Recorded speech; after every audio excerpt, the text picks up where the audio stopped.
Pilipinas, ang oras po natin, alas 6:38 ng gabi. Partner na mas paliliwanagan tayo pagdating sa batas. Mga payo ng mga abogado, mga usaping abogado na mas malinaw na pag-uusapan para mas maintindihan natin. Kumpanyera ng Bayan, si Attorney Rina Seco at ang Panyera ng Bayan, si Attorney Cam, Cheryl Adami Molina. Dos Kumpanyeras sa DZRH Radio, DZRH TV at DZRH Online. Bago mo kasuhan, bago ka pumirma, bago ka makipagkasundo, makinig muna sa Dos Kumpanyeras. Dos Kumpanyeras.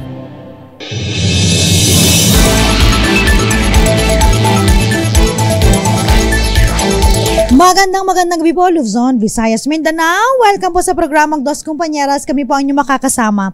Ang mga panyera ng bayan, ako po si Attorney Cam. Ako naman po, Attorney Rina Seco. Para sa DZRH. Una sa Pilipinas. Una sa Pilipino. Magandang gabi po sa lahat po ng mga nag-aabang na kay Carlos Yulo. Darating na si Carlos Yulo. Excited ang lahat. Natutuwa ako, may countdown tayo. Ayan. Sa pagdating ni Carlos Yulo. Kasi diba? Historic kasi yung pagkakapanalo niya. Diba? First time na may nagkaroon ng dalawang medalya. At ang dami, nakuha lang ng isang tao, isang atleta. Oo. Kasi alam mo ba, kahit saan ako mag-tune in, no, sa radio station, puro Carlos Yulo. In fact, at mga pictures. Pati nga yung sa kanilang plane. Intriga. First class. Intriga about dun sa may mga artista nang nagkakaroon ng crush kay Carlos Yulo. Grabe, no? Sana all. Ayan. Anyway, pero hindi si Carlos Yulo muna ang pag-uusapan natin. Bagamat naka-standby dyan ang ating reporter, si Noche Kaka, sa pagdating ni Carlos Yulo. Nakita ko yung red carpet, Attorney Cam, nang nilalatag pa lang. Talaga ba? Paano pag biglang umulan?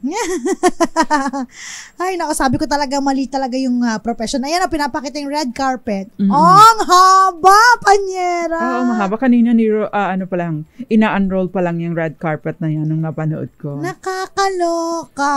Napaka-espesyal ng pagsalubong nating mga Pinoy sa ating kababayan na si Carlos Yulo. Dahil ibang dangal din at karangalan ang kanyang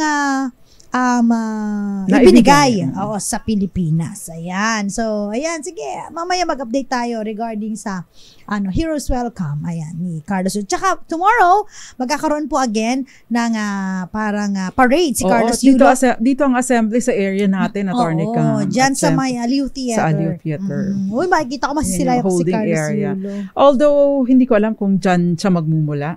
Ang alam ko, holding area yan ng mga politiko.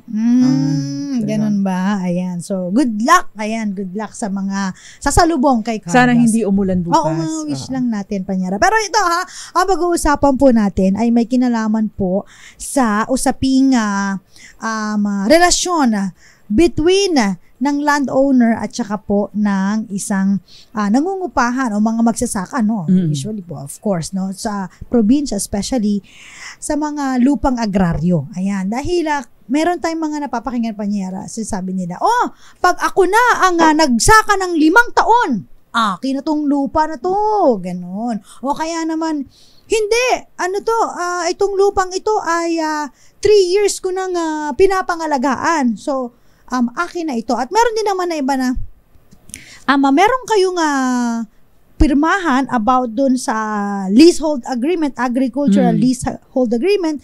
Tapos, bigla ka na lang pinapaalis. Parang hindi niya sinabi kung anong dahilan, pero umalis ka na dito.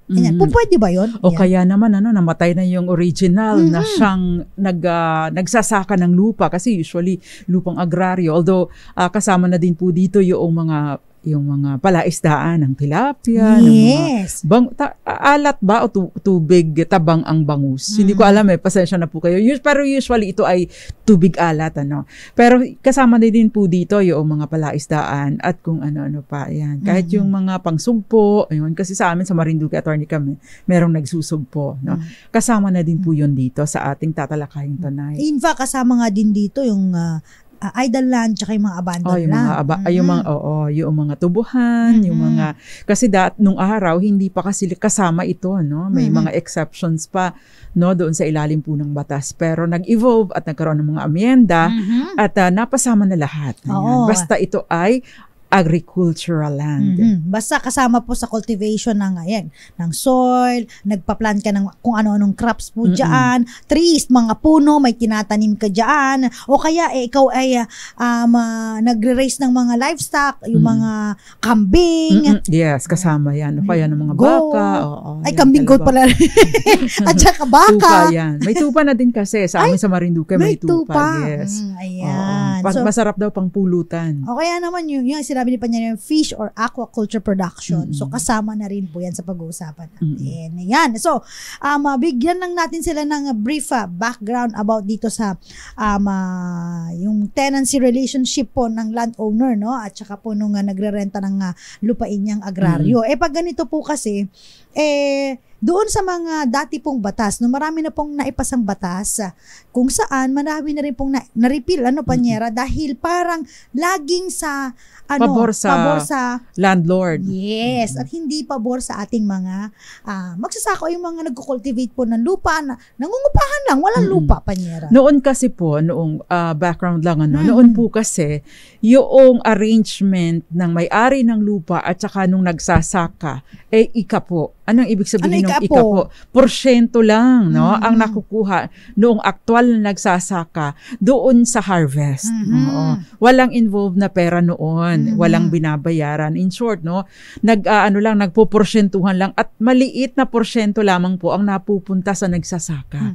No, kahit pa siya ang nagkandakuba. Ang puhunan ng landowner, syempre, siya ang may-ari ng lupa. Kaya naman yung mga kababayan natin, no, hanggang ngayon, sinasabi nila, parang walang yumayaman na mga kababayan nating nagsasaka ng lupa. Diba? Would you believe, Attorney ka, ma-share ko lang.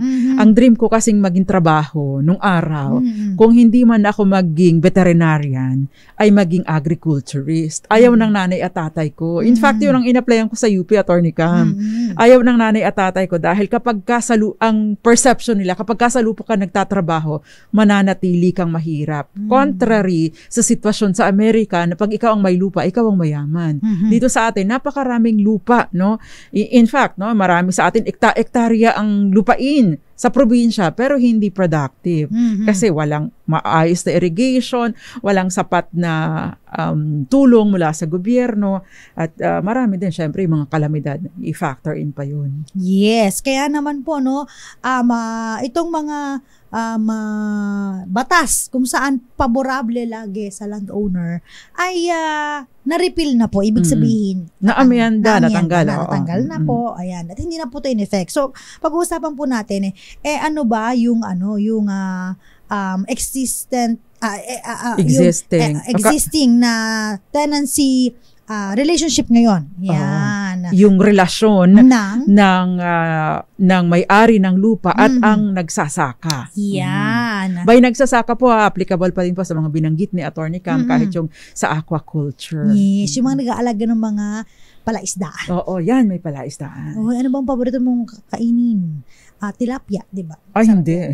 Hindi ako kumakain tilapia. Pareho kayo ng Kim Molina. Anong kinakain mo? Janitor fish yung tilapia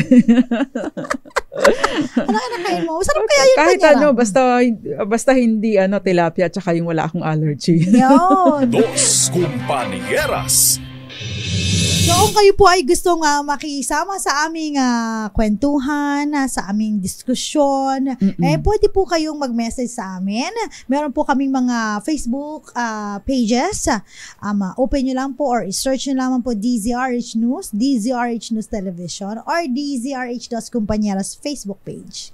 Yes, and of course sa DZRH TV 4K live stream, pwede po kayong sumali sa ating talakayan dyan. Yan po ay sa YouTube. Ayan. At saka, syempre, magbigay pugay lang tayo sa mga nakatutok ngayon, mga nanonood sa atin ngayon. Ayan, sa DZRH News ako, Titingin Panyera. Ikaw nang bahala dyan sa ating DZRH Dos Companyeras Facebook page. Magandang gabi po. Nanonood ngayon sina Michael Manalo, Jericho Ferrer, at ganun din po si Ivy Gutierrez, Steve Vasquez, magandang gabi po. Dinya Asuncion Herman, Clifford Castro, dyan po sa may Cagayan Valley. Angelina Paclibar at Jerry Sumagaysay, magandang gabi po.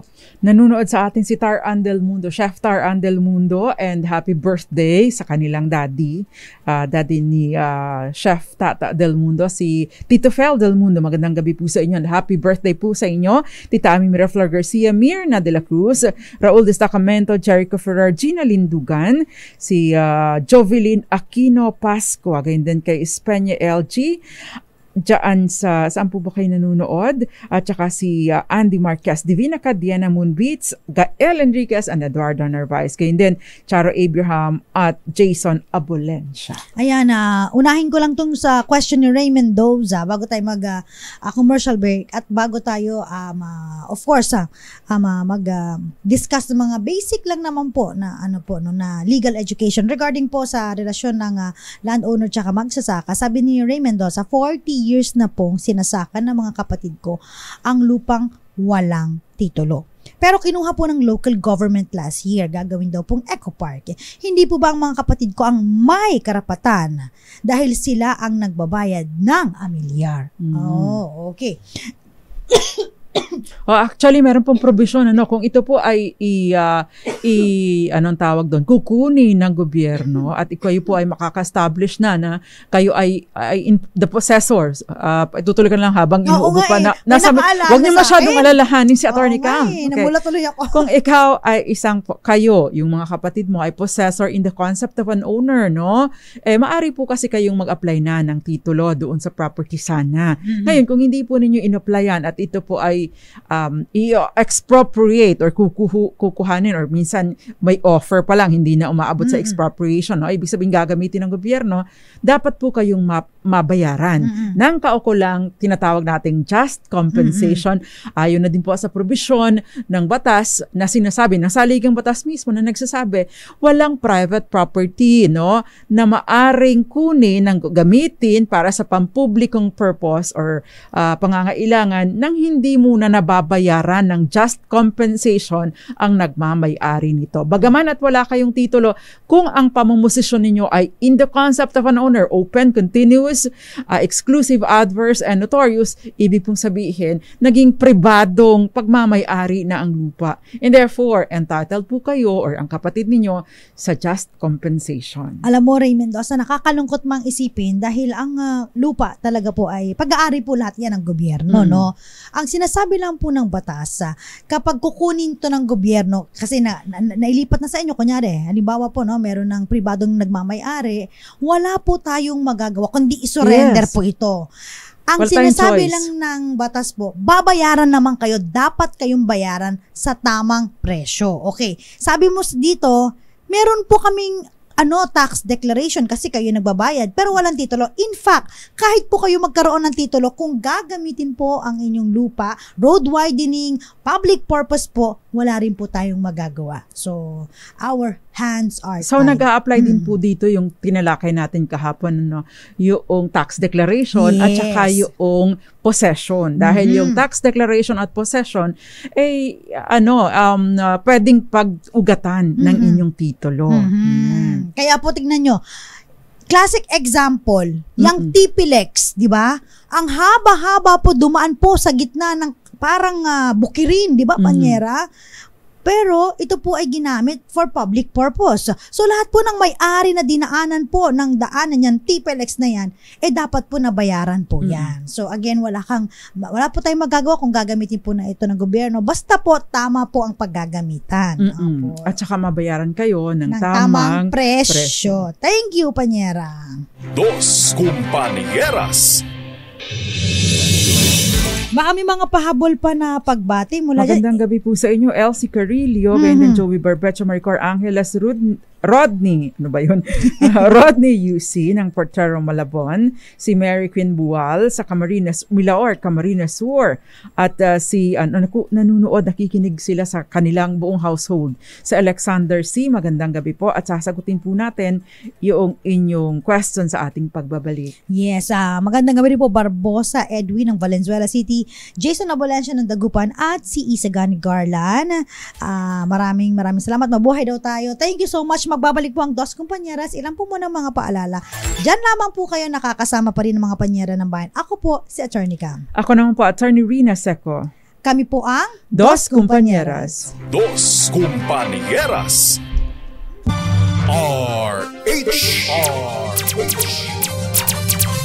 Dos Compañeras.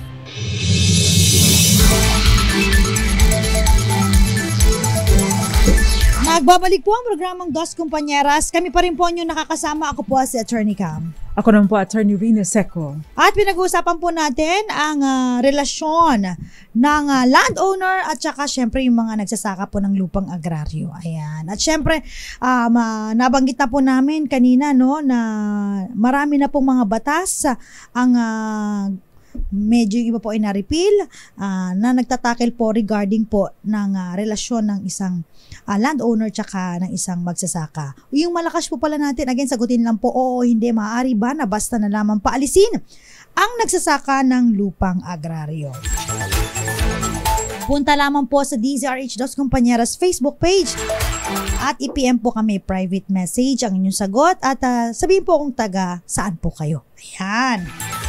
Alright, basic lang po, papaano po ba, ano po ba yung mga elemento kung saan meron po ma-establish natin na merong tenancy relationship po, dito para sa ating pinag-uusapan. Unang-una, again, yung parties po, yung dalawang partido, isa pong landowner, yung isa naman po ay tenant ng agricultural land. Ayan. At pangalawa, syempre, pinag-uusapan po natin, nabanggit ko na, hindi po pwedeng residential ito, commercial, ganon. So, agricultural land lang po ito. At meron pong consent, between nung parties ng kanilang relasyon na siya po ay yung tenant at ikaw naman po ang kanyang landowner. Kasama rin po dito, of course, yung ano ba yung purpose ng relation? Syempre, mag-cultivate at magkaroon ng agricultural production. Yun yung sinasabi natin, mga crops, mga bunga ng trees, yun yung mga, of course, yung mga aquatic production. Ayan, so kasama po yun. And of course, kailangan po yung harvest, importante, ay shared between landowner and tenant. Actually, Attorney Cam, na-amyendahan na ito, na-repeal na ito ng RA 3844, na inabolish na niya yung shared tenancy agreement. Yes. Ang sinasabi na ngayon, i-convert, by virtue of the 65 the Comprehensive Agrarian Farm Program, ay lahat ng shared tenancy agreement ay i-convert into a leasehold agreement. Ibig sabihin, renta na ang arrangement, bagaman, at ito ay strictly, hindi kagaya ito nung paglilis na pareho ng sa residential dahil may mga matitinding mga restrictions na nakasaad doon sa batas dahil nga pinangangalagaan yung karapatan ng mga farmers natin. So mula doon sa RA 3844 na inabolish yung shared tenancy or share ng harvest at nag-convert into a leasehold agreement. At ang isa pang pinaka maganda rito, sinasabi po dito sa batas na yung leaseholders ay merong security of tenure. Yes. Ibig sabihin, ito po ay respected at guaranteed na po. Hindi po pwedeng basta-basta paalisin ng ating mga landowner. Hindi pwedeng basta-basta paalisin ng landowner ang magsasaka. Ayun. Yes. Linawin lang natin, Attorney Cam, na ang sumasaklaw dito sa leasehold agreement na ito ay hindi ang civil code. Dahil meron pong espesyal na batas na nagtatakda ng mga kondisyon. Even yung pagtatakda po ng renta kada buwan or kada taon, or actually usually kada taon dahil nga ang cropping season naman ilang beses lang, depende. Like sa amin, For example, dahil tubig ulan lang ang inaasal karanasan sa amin sa ibang area sa Marinduque, isang beses lang kami nagpapalay o nag-harvest ng palay. Pero may mga iba sa inyo ba, meron ba kayong irrigation sa ano? Wala. Kung walang irrigation, ilang beses lang kayo nag-harvest, ano? So, depende. Ayan, depende sa bilang ng harvest season. At depende syempre kung anong crop meron ka. Kaya importante yung irrigation system, di ba, Panyera? Kapag meron po, ito, pag pinalakas ito, Panyera, dito talaga makikita na, kung susuporta natin mga magsasaka, magkakaroon ng mga ganitong plano, ayan, di ba? Mas malaki ang harvest. Mas makakatutulong yung sa food ating security, malaking bagay ito, ano? At mababawasan ang ating kahirapan dito sa bansa. Ganun din yung... Para hindi tayo nag-i-import. Import tayo ng import pagbibigay yung ng mga seedlings, di ba, Panyera? Importante yun pati yung mga mga pataba, fertilizers, pesticides. Abay, pagdating doon sa mga farmers, sa halip na 5 sako daw ng fertilizers, 5 kilo na lang. Naranasan ito ng tatay ko nung araw, no? Diba? At hindi ito maipagkakaila ng ating mga kababayan na aktual na mga farmers sa mga probinsya. Kahit yan sa mga nyugan lang, Attorney Cam. Di ba nauso yung kokolisap? Alam mo ba yon? Kokolisap na sumisira ng mga katawan ng nyug, no? So kaya namamatay. Nung araw nagbigay ng kokolisap na pamatay daw sa mga kokolisap. Yung 5 sako daw, wala nang 5 kilo, tunaw-tunaw pa. So ganun ang nakakarating sa grassroots. Sana hindi naman ganun. Tsaka dumating pa yung ibang parang sitwasyon, Panyera, kung saan itong mga landowners, no, nagbibigay sila ng puhunan na pambili ng mga magsasaka. Tapos kapag yung risk nun kasi nasa magsasaka So, kailangan bayaran nila yung puhunan, may interest, tapos may share pa sila doon sa may regardless ito kung naging successful o hindi yung harvest, paano ang problema? Paano kung binaha? Paano kung binagyo? Diba? Paano kung matindi yung tag-init na nasira yung, natuyo yung lupa, ay yung mga halaman, yun ang problema. Ang pinakamasakit pa, halimbawa, no, ibinenta mo sa murang halaga, tapos yung mga nagbibenta, mas mahal pala yung binibenta. Kumbaga, pag binili sa farmers, napakamura. Ito yung nakakaapekto. Isang halimbawa, Attorney Cam, yung mga magniniyog. Ngayon, magkano pa yung pagkukopra? Magkano na lang ba yung mga kababayan natin dyan? Magkano po ba nabibenta ngayon ang per kilo ng kopra? Kasi mas mahal ang benta ng buko na wala kang kahirap-hirap at saka yung nyug mismo. Yung buo, kumpara doon sa magbebenta ka pa ng kopra na napakahaba ng proseso. Tapos yung 1 kilo, magkano lang ang benta? Magkano ba? 20 pesos ang 1 kilo ng kopra. Ilang buo ng nyug yung bubunuin mo at ihadadaan sa napakahabang proseso, no? Ito may hugot dahil coming from a family ng mga farmers at ang tatay at nanay ko yung nagniniyog nung araw. Actually, yung kapatid ko nagniniyog pa rin ngayon. Pero napakahirap ng buhay kaya naku-convert, no, sa instead na yung kopra doon na sa sa buko. Magkano ba ang buko ngayon? Hindi ko alam pa. Kung mahilig ka sa buko, 28 kapag sa palengke, pero ngayon 35 pag binili mo sa labas. Kukunin mo lang yon at ibebenta. No? Pero ditong kopra, ang haba ng proseso, kukunin mo, bibiyakin mo, kukunin po yung laman, tas iinitan mo, tsaka mo ilulutuin pa yun Diba? Ang haba ng proseso, napaka-tedious. Ito naman yung tatay ko, nag-try na mag-farm at nagtanim naman, watermelon naman. City boy na si Papa William Hindi, kaya plantito na lang siya kasi frustrated, din to, farmer si Papa Willie kasi siya ay nagtanim noon ng mga watermelon. Ang siste, inutang pa niya yung puhunan. Ang problema, binagyo. Dahil dyan sa may Ilocos, talagang daanan din dyan ng bagyo. Yung prutas, alam mo ba nangyari, Panyera? Ayun, ang nangyari, ginulay.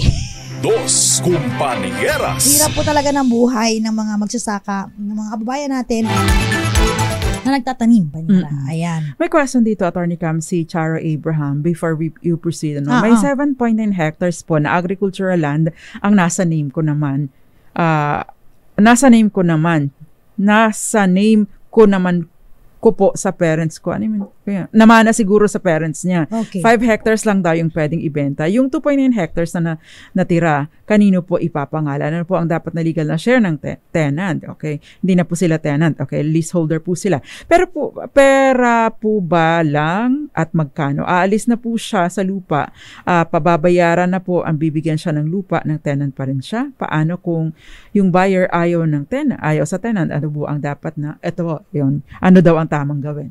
Kung ibebenta po yung agricultural land, kailangan po ng mahabang proseso, no? Kapag ka ikaw ay bibili, automatic na yung binibili mo at yung leaseholder kasama package ito, Attorney Cam. Dahil kung hindi dahil sa binabanggit nga po ni Attorney Cam na security of tenure. Now, kung ano po ba ang gustong gawin, no, noong bumibili, i-convert na po ba into something else, like from agricultural land gagawing commercial or residential land? Kapag ka nagkaroon po ng conversion, maaari naman pong gawin ito, pero no, kailangan pa rin po ninyo ng clearance at kailangan nyo ng conversion, at syempre yung disturbance compensation na tinatawag na ibibigay po doon sa leaseholder o sa aktual na nagsasaka ng property. Mm-hmm. Yung sinasabi po na 7.9 hectares, yun pong 5 hectares ang retention limit. Ibig sabihin yung maaari mong i-keep sa sarili mo.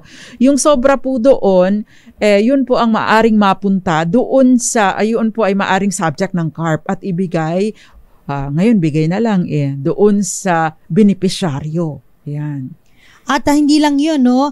Tandaan po ninyo, no, na doon po sa isang provision kung saan doon sa land tenancy, no, Panyera, kung saan ang tenant po ay nag-reside na sa land for 10 years or more, na nag-built na ng homes, Panyera, di ba?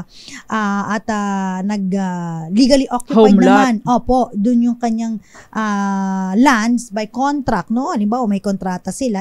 Dapat po, meron din silang tawag dito, Panyera, yung parang meron silang what do you call that? Parang right of preemption.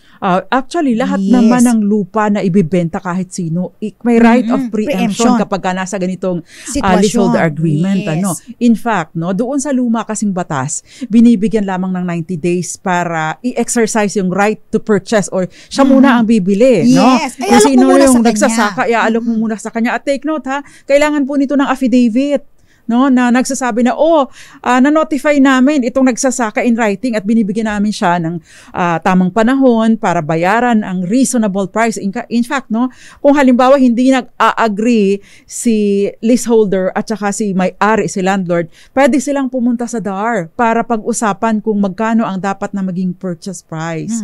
Ayan. So, importante na, yun po, no, kailangan na unahin muna si tenant. Yes. Ayan. So, pero later on, Attorney Cam, with the CARP, ito ay na-change na into 180 days. So, mas mahaba-haba na po ang ibinibigay.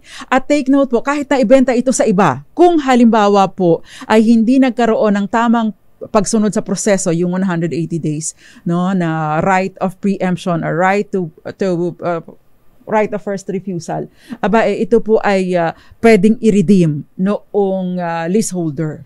Yes. O, 'di ba? So, yun po ang ating natutunan ngayon, no? Marami tayong mga pag-uusapan. Naka-standby po again, naka-standby po yung ating reporter para po sa pagdating ni Carlos Yulo dito sa Pilipinas ngayong gabi. Okay.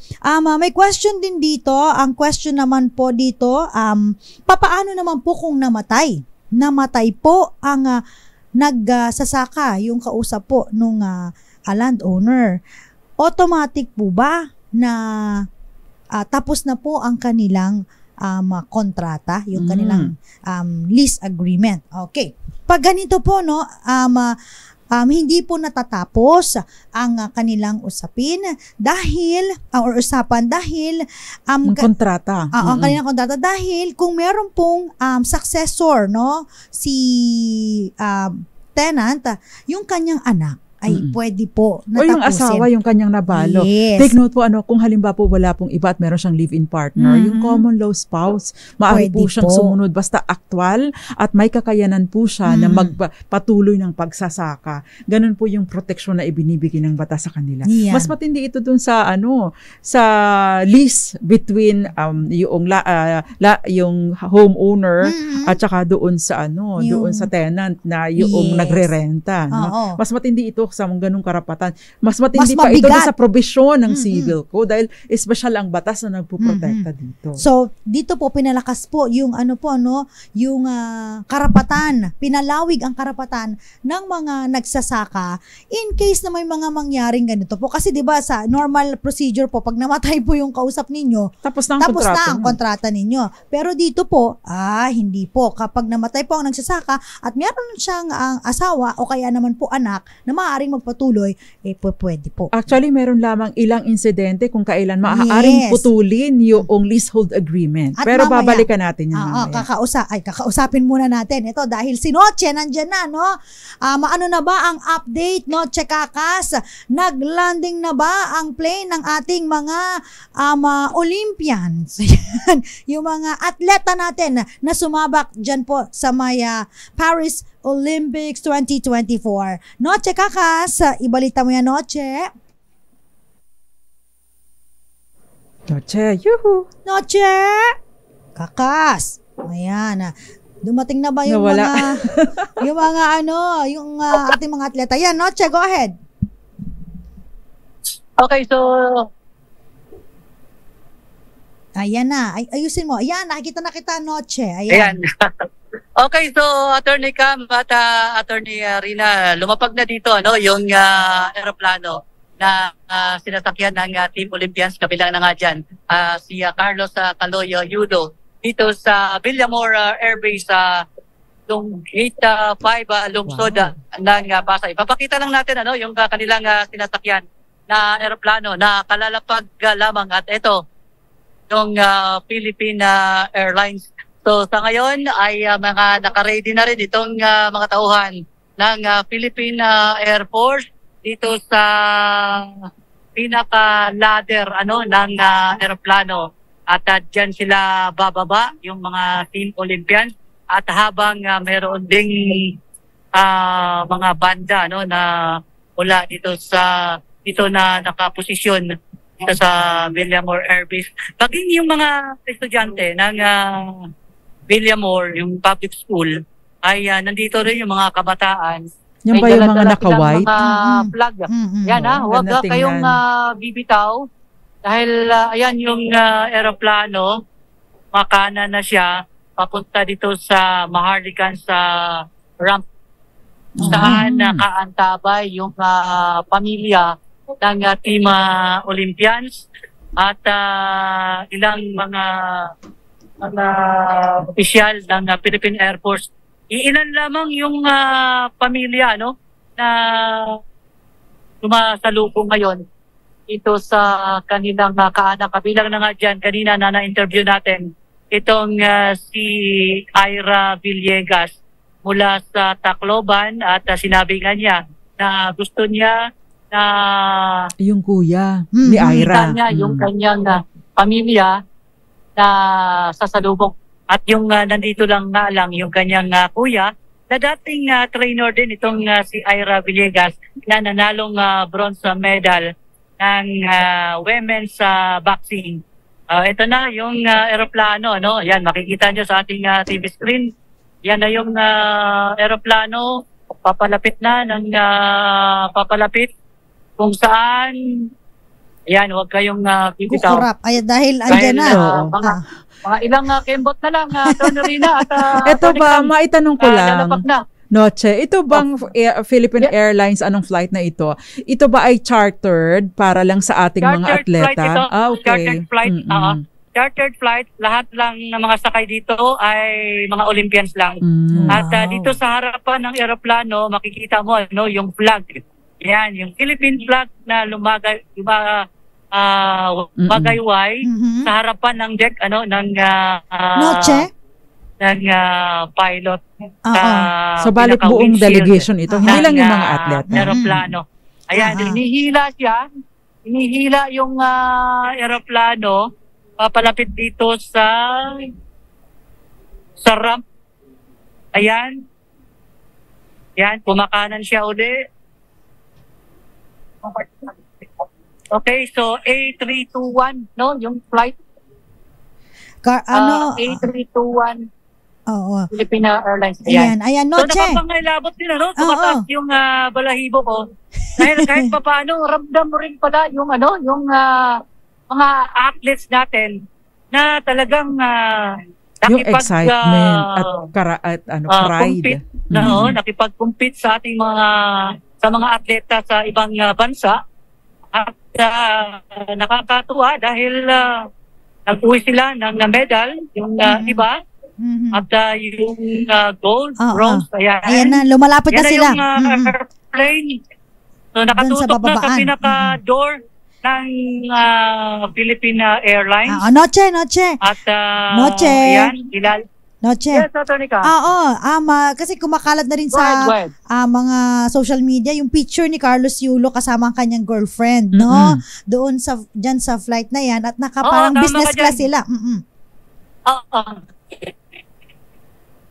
Noche. Nawala na. Tsaka ang tanong, ito ba ay tutuloy pa sa Malacanang? Rin tayo.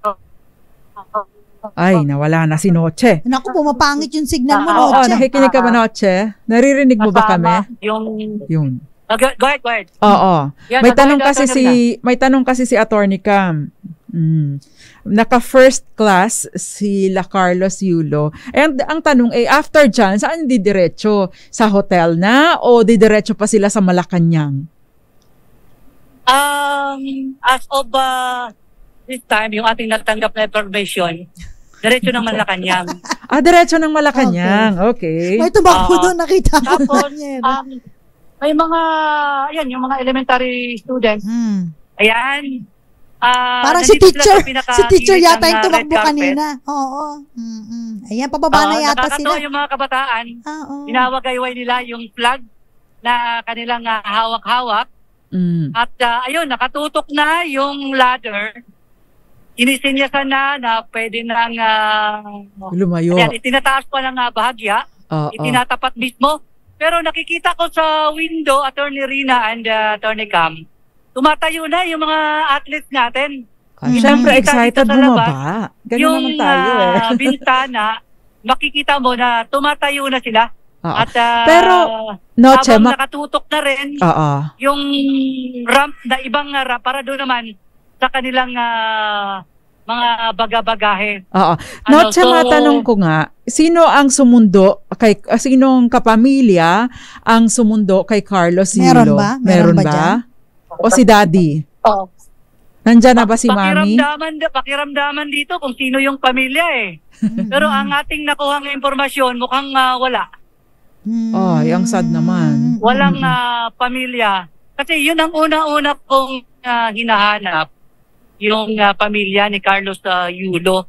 Pero wala kung lahat ang bibig ng mga nakakausap natin, ayaw na. Pero batay sa ating nakuhang impormasyon, ay mukhang walang pamilya daw na sumalubong dito kay Carlos Yulo. Ang kanina lang nagpa-unlock ng interview sa atin, yung bronze medalist na si Ira Villegas, yung kanyang kuya, na dati niyang trainer, nagpa-unlock ng interview sa atin kanina. So nandito kasama siya at after ng mga ilang araw daw ay uuwi na si Ira Villegas sa hometown, home place sa Tacloban City. So nakatutok na yung pinaka-ramp o yung hagdanan kung saan sila bababa.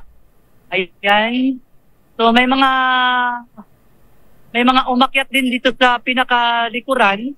Lang natin alam kung sino-sino yung mga umakyat dito sa pinaka-likuran ng airplane. Pero ang nakikita natin dito, yung mga kabataan na elementary school students na talagang enjoy din sila dahil napapanood din nila sa social media yung pagkapanalo ng ating Olympians, yung mga athletes natin na lumaban. Wala naman sigurong Pinoy Olympics, sa Paris Olympics. Ang dito, galing sila ng France tapos nag-stop over ng Dubai, tapos Dubai to Manila. So ito na, at eksakto ang pasado alas 7, lumapag yung kanilang sinasakyang eroplano. So wala pa, hindi pa rin nagbubukas yung pinaka-bintana o pinaka-pinto itong Philippine Airlines. Yan. So tuloy-tuloy pa rin yung pag-ano ng banda. Yan. Titingnan. Ayun, may sumilip na yung pilot, sumilip na ito sa kanyang bintana. At makikita natin sa gilid ng pilot. Parang ang tagal na, matagal pa yata yung ano nila, baba nila dyan Oo, medyo hindi pa, kasi ready na yung ready na yung ramp. Ayan, naka-ready na. At ang haba ng red carpet, ha? Wala pa, hindi pa. Oo, naka-red carpet. Mahaba yan, Attorney Cam. Yung red carpet. Papunta yan dito sa Maharlikan sa Lounge. Yung mga estudyante kaya. Papahinga muna sila dito. Kakain muna sila dito. And then, after, diretso na. Diretso na sila. After nilang kumain dito sa Maharlikan sa Lounge. Okay. Diretso na sila. Okay. Lalabas na Noche. sila ng gate 5 kasi yung pinaka-gate 5 ay malapit lang. Noche. Dito sa Maharlikan sa Lounge. Attorney Rinan Cam. Noche, yung mga elementary student dyan, nakuha mo ba kung anong school ang mga ito? Ang nakuha nating informasyon, Villamor. Villamor kasi yung pinakamalapit. Elementary School. Eko, titingnan ko lang kung sino yung bumaba dito. Hindi pa. Okay. Si POC. POC Bumble. Sir Bumble, kumusta yung flight? Okay naman. Ayun, si Sir Bumble Tolentino ng POC. Ayan. Una siyang bumaba. Ito, may mga bumaba na Sa dito. Sa likod yan, sila. Titingnan natin. May mga bumaba sa likod yung inaantabayan na natin sa harap. Hindi pa nagbukas yung pinaka-door. Ito, may bumaba dito sa kasi dalawa yung exit niya. Titingnan natin kung paano natin sila, kung malalapitan na sila at pwede natin silang makakausap. Pero tinanungan natin si POC Bumble Tolentino at sinabi okay siya. Yung kinamusta natin, sabi ko, kumusta yung flight? Para okay yung kanilang flight. So, limitado lang muna yung kanilang sasabihin dito sa kanilang pagdating dahil diretso naman ito sa Malacanang. Ayan.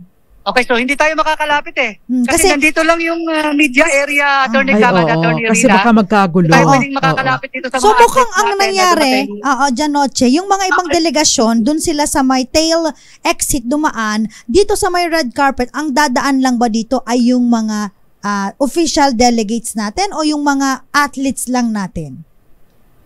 Yun ang papakabang natin. May nakita ko na yung nakita ko na yung dito sa likod dumaan yung palagay ko, teka lang, hindi ko lang masyado pero mukhang girlfriend ito ni Carlos Yulo. Si Chloe. Ayun ipopokus natin sige. Ipopokus natin. Teka, tingnan natin kung makakapokus. Yan, RHTV, baka pwede natin na maipokus. Yan, nakikita ko Ayun, yung kulay ng buhok. Itong, ayun, ay distinguishing mark, no? Yan. Kasi si Chloe ay may highlights Yan, inaantabayan na natin nakakuha na din ng pinaka-main door, prominence. yung pinaka-unahan ng pinto. Ito, ano lang natin. Sir, kumusta yung flight? Kayo po kumusta yung flight? Okay naman, from Dubai. Tapos Manila. Yun. Okay, so nandito. Yung ating mga athlete. Kayo, ito mga athletes natin. Ito. Kayo yung committee. Coach D. Ayun, sa women's boxing si Ira. Okay. Okay, yung mga coach, yung mga unang bumaba. Ayan, teta, ito, titingnan natin yung kanyang, ito kasi, kakulay. Ito na, yung girlfriend, si Carlos, ni Carlos Yulo. Ito na. Ayan na, ayan si Chloe. Hello, ma'am! How's your flight? how's your flight? How's your flight? Ayan, okay. Yun, yung girlfriend. Nakita natin. Sa Yung- tail exit Ayan, dumaan. yung girlfriend, ayan. Ang girlfriend ni Hindi tayo Carlos pwede Yulo. makalapit Hinarang na agad tayo So, ang So, lumalabas, Hinarang agad tayo. ang Gusto lumalabas, ko sana lapitan talaga pero wala Hinila yung kamahang ano. ang i-celebrate natin, Noche, ay yung player. So ito na lang, tabayan natin yung pagbaba. Ang pagbaba na lang ni Carlos Yulo. Dahil yung ibang mga athlete, dito sila sa likod dumaan Attorney Cam. Bakit At, naman yung ibang Attorney, atleta? Rina. Dapat Ayan. dyan din sila sa red May carpet. umakyat, may umakyat na dito sa, may Parang- umakyat na. Hindi ko lang alam kung There are 5, ang sinasabi, isa yung, meron daw 5 official Olympians or waiting. kung sino yung na nauna umakyat na. na isang babae. Ayan, umakyat. Ayun. Mhm. Ayan, titingnan natin kung sino yung unang bumaba. Nangangalay na yung mga Yan sa, elementary pero students bumaba na yung kanyang magayway ng flag. Sa likod siya dumaan, sa likod dumaan. Mhm. Ayun, binuksan na yung pinto. Ayan. So, binuksan na. Okay. So, titingnan natin kung sino yung unang lalabas. Kung si Carlos Yulo na ba yung unang lalabas dito sa first door ng Philippine Airlines. Ayan na. Ayan. Ito na, makikita na po Okay, natin so- ang pagbaba, ayan, ng ating kababayan. Mga atletang nagbigay parangal at dangal sa bansang Pilipinas. Ayun. Eto na. Excited na po ba ang lahat? Uy, maraming nanonood sa atin ngayon at Oo. maraming nakaantabay para kay Carlos Oo. Yulo, kay Nesty Petesio, At Ira saka Villegas. Villegas. Oo. Ayan. At iba pang mga atleta. Siguro, Attorney Cam, exclusively para dun sa nagbigay, kung yung ibang atleta, or atleta ba yung mga dumaan dun sa tail Mhm. part, or mga yung support na mula sa POC, or yung POC po ay Philippine Olympic Center or Philippine Olympic Committee. Sila po Yes. yun po yung sinasabi ni Noche kanina na POC. At Ngayon, meron ng mga lumabas, yung girlfriend ni Carlos Yulo, itong si Chloe. si Bumble Tolentino and the rest, doon lumabas doon Sa sa likod. exit. Oo. Hindi dito sa red sa tail carpet. part. So, ang yes. ini-expect natin, yung dadaan sa red carpet, Ayan ayun na. lang mga players. Ayan Oo, na, okay. bumababa na po isa-isang mga atleta natin. Ay, excited, nakaka-excite naman. Dahan-dahan lang, muntik pang na dulas ang isang player natin. Ayan, at eto na, kumakaway na ang ating mga kababayan. Ayan, at nakangiti sila, no, Panyera? Ayan. Oo. Gusto kong makita si Bianca Pagdanganan at saka si Dottie Ardina, yung mga last na lumaban, Attorney Cam. Si Bianca po ay pang-apat sa golf. Yes. Ayan. Maraming ayan na, medyo bumaba na yung mga atleta natin. Naka-wear po sila ng blue jacket na may nakalagay po na Philippines. Yes. Ayan na, si Carlos Yulo. Nakikita po natin sa screen si Kita Carlos ko na si Yulo. May Carlos. kasama niya si Ira Villegas na may hawak sa ating flag. Ayan, dalawa sila po. Naka-white po si Ira, si Carlos po ay, ayan, dalawang Naka-blue, gold. Nakita ko na yung gold. Nasaan si Nesty? Baka nasa likod. Ayan. Para din ma-highlight yung pagbaba ni Nesty. Yes. Ayan na. Ayan, may hawak na flag po. Ayan na. Si Ira. Dahil maraming nagko-congratulate, maraming kumakaway at kumakamay. At suot po ni Carlos Yulo ang kanyang dalawang gold medals. Yes. Nakaka-smile talaga, Panyera. Oo. Nakaka-proud talaga na makita, no, sa screen natin. Dito lang ako, nanonood lang ako, Panyera. FYI, Na-excite na ako Attorney Cam, yung kanilang medal ay ilang porsyento lang doon ang gold. Hindi siya gold Pure na gold gold-plated lang siya, pero medyo makapal. So yung loob noon, we don't know kung ano yung base na metal. Ayan. It was designed by isang yung jewelry shop, isang ayan. sikat na jewelry store. So, welcome home Yes. sa ating mga magigiting na atleta. Welcome back sa ating mga atletang nagbigay karangalan at dagan sa Pilipinas. Ayan po, live na Oo. live po, Villamor Air Base. Nandito na po sila. Si Nesty, hindi ko nakita, ano? Si ano yan? Ay, Ito, hindi ba si Nesty to? Si Nesty, nasa na si Ira. Si Ira pala ang nawawala. Si Nesty Patesio po ang may hawak kanina ng flag na nakaputi. Si Ira pala ang wala pa. Ayan, si Nesty Patesio. Ayan. Kasama ang kanyang pamilya. If I'm not mistaken. Ayan. Si Tama Noche ba? Kakasbay, nandyan na ulit. Ayan na. Nasa linya na. Ayan, ang saya-saya, diba? Carlos Napaka... Yulo. Kaloy! Kaloy! Ayan. Tinatawag. Kaloy! Kaloy! At marami ring mga nakaantabay, mga nanonood doon. Ayan. Welcome home at salamat. Yan yung ano. Sa poll. Sa poll to. Naalala ko na. Si EJ ba yan? EJ Obiena. Yes. Isa rin sa mga inasahan sana natin, ano. Although malaki pa naman ang chance niya sa 2028. Noche, nandiyan ka pa ba, Noche?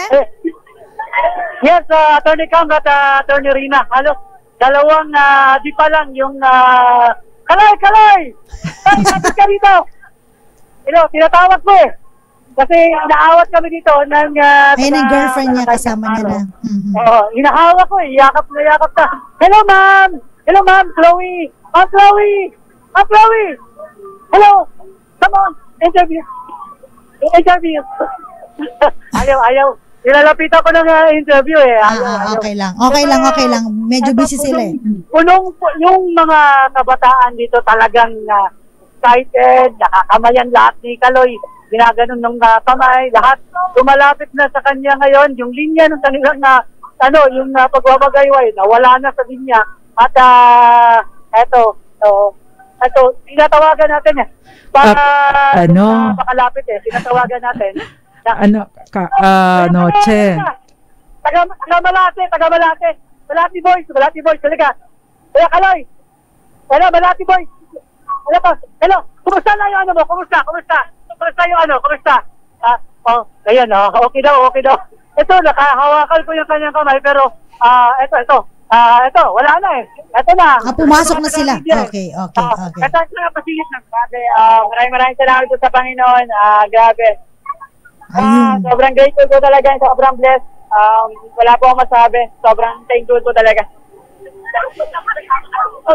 Maraming salamat po sa mga nagdasal, sumuporta sa aming mga atletang Pilipino na naglaro sa Olympics.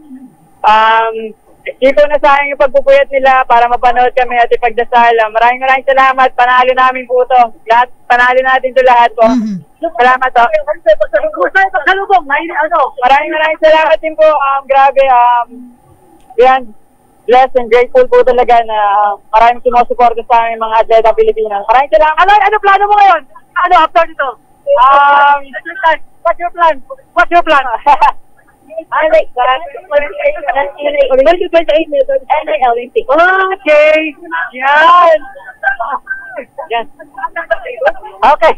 Thank you very much, Kaloy. Malati boys. Nagpa-fanboy na si ano. Nag-shift na si Noche from being a reporter to a fanboy. Okay, maraming salamat. Masyado na-excite. Nakaka-excite naman talaga, Attorney Cam. Yes, salamat, Noche. Attorney Cheryl, Attorney Cam, Attorney Rina, talagang, yung damit ko, halos mapupunit na. Inaawat ako, pero talagang gusto natin na makakuha tayo ng mensahe. Lang interview. Kay Kaloy. Kay Carlos Kaloy Yulo. Okay, so yun ang... Maraming salamat, Noche. Very good. Nakuha mo yung kanyang statement. Very good. Thank you, Noche. Sakit yung likod ko. Okay, thank you very much din, Attorney Cam at Attorney Rina. Mula dito sa Villamor Everest, Pasay City, RH27, Nutikakas, DCR8. Una sa Pilipinas, una sa Pilipino. Okay. Salamat, Noche Kakas. Ayan po na personal na na-interview si Noche Kakas. Si Momentous kasi talaga ito, Attorney Cam. Ayan, hindi rin natin masisi yes. si Noche na maging fanboy. Kasi kahit tayo, ramdam natin ang excitement. Ako din parang gusto ko rin pag nakita ko si Carlos Yulo, magpapapicture ako Ayan. In fact gusto ko lang makwento, nagpapicture ako sa isang kamukha ni Carlos Yulo. Kamukha niya pa lang yun. Paano na kung si Carlos Yulo? Anyway, congratulations pa sa inyong lahat. lahat. Yes. And thank you for bringing honor to the Philippines. Yan, play na lang po natin yung mensahe ni Carlos Yulo ulit dahil nakuha si Noche Kakas ng exclusive interview. Maraming salamat Carlos Yulo at sa iba pang mga atleta na dumating po dito. At syempre, ayan, abangan po natin ang Heroes Welcome sa Malacanang at sila po ay magpaparade bukas. Dito po, start sa Aliw Theater. Maraming salamat.